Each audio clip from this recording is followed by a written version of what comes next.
Okay, so yesterday I did his halter to help him understand that this new habit he has of lifting his head so high you can't get control of him and he gets out as soon as you get his ears off. What I do is I take the crown piece off and I clamp it down on their nose and create a new nose band. Jessica was given kind of those steps to follow so that she can do that inside, and she practiced it outside when he's a little more compliant. He doesn't have grain on the mind outside, so he's a little bit more compliant. Inside, he's got grain on the mind, so he's gotten in a habit of, you're the substitute teacher and I don't have to listen to you, of waiting until he gets his ears off, but then flips his head up, and him being, 18 hands, he can get away from you pretty easily just by lifting his head. He doesn't even have to do it violently. So what I'm gonna have her do is go under his throat latch with the right arm and, she'll be standing on his left, and she'll undo the ears from where the bell of the ear attaches to the head. So that way she has not too much crown piece to create a really solid noseband around his muzzle.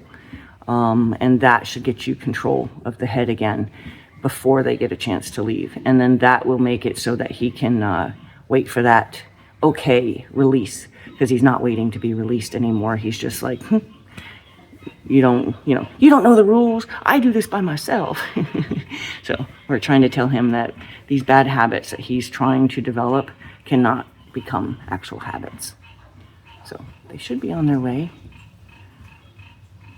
And then I'll move and I'll try to just supervise, but if I have to, I'll take a hold of him and make sure that we don't continue to allow this to develop into a habit. But it does sound like they're having a little bit of a hard time out there getting the other horses to move.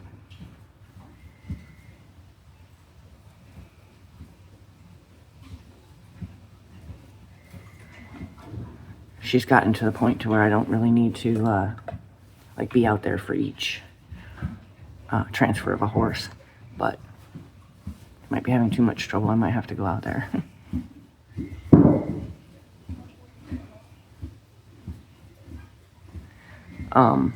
One of the things that I've been explaining to her is that, you can be assertive with a purpose as long as it's not aggressive with no reason, right?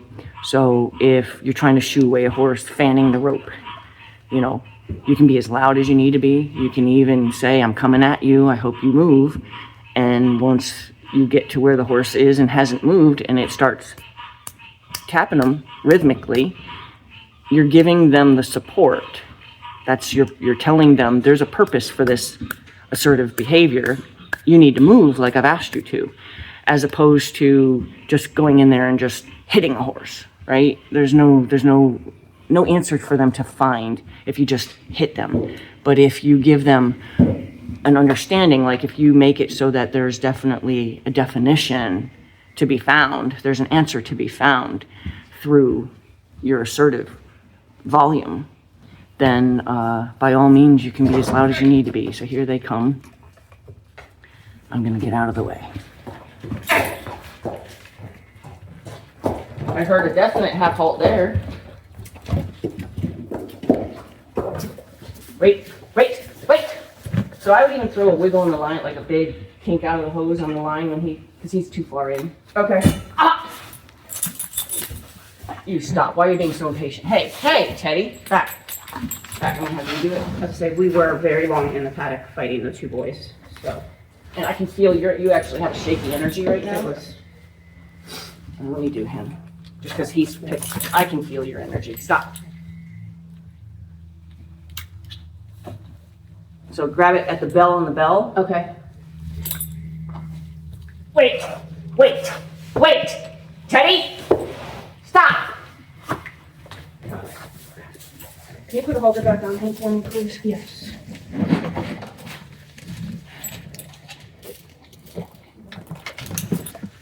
Okay, we're gonna bring him all the way out.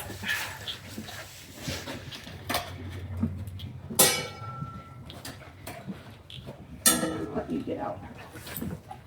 And then when he gets to right there, I want you to throw a nasty kink in that line. What is this piece? It fell off. Oh, okay.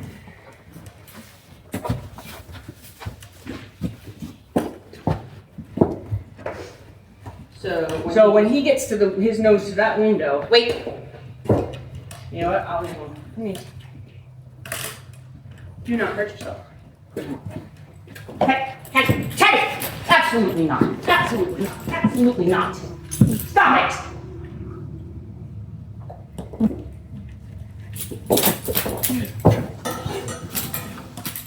Absolutely not. Yeah.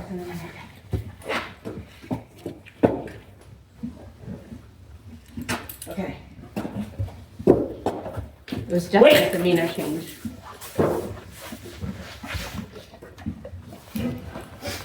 Back. No. No. Wait. Stop. Wait.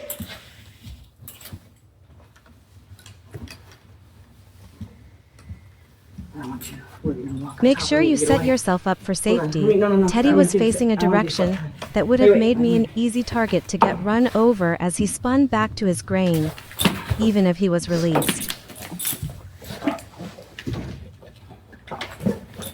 Wait. Hey. Wait. Unacceptable. Unacceptable.